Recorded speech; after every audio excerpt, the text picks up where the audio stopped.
Hello, parents, and welcome to the Parent Technology Night. So excited you all were able to make it, or if you're watching virtually, more power to you.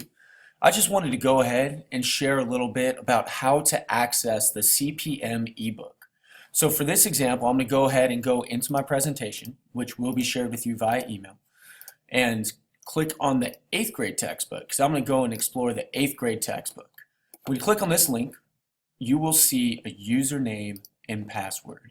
So your student actually has a username and password. I also gave you out some sample username and passwords just a minute ago. So if you would like to explore those, you're more than welcome to.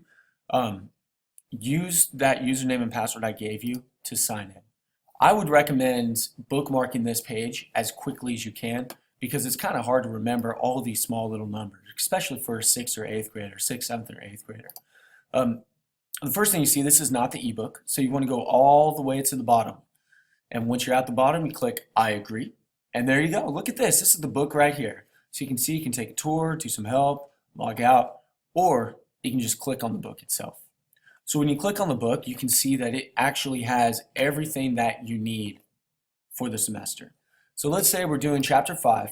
We're on 5.2.1. If we're on 5.2.1, we're wondering when are they the same? Introduction to Systems of Equations. So this is the book, just in virtual form. And if you see, there's some extra things you get in the virtual form that you don't get in person. For one, you get e-tools. So if your student would like to click on the e-tools, it's actually the problem in a special e-tool. So right here, you can see this is the XY table. And both of them for the problem, so Jola as well as Evie, are both graphed out, and you get to find the intersection point.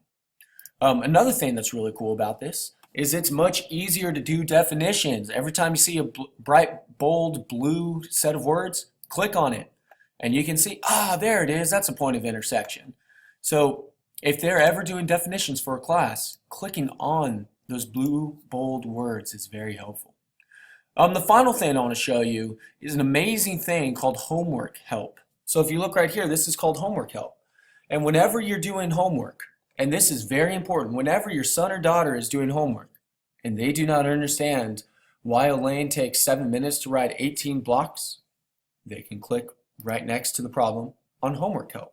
And it gives them the problem right here. It's much more stripped down, much more simplified, so it's so easy for them to ascertain what they need to know.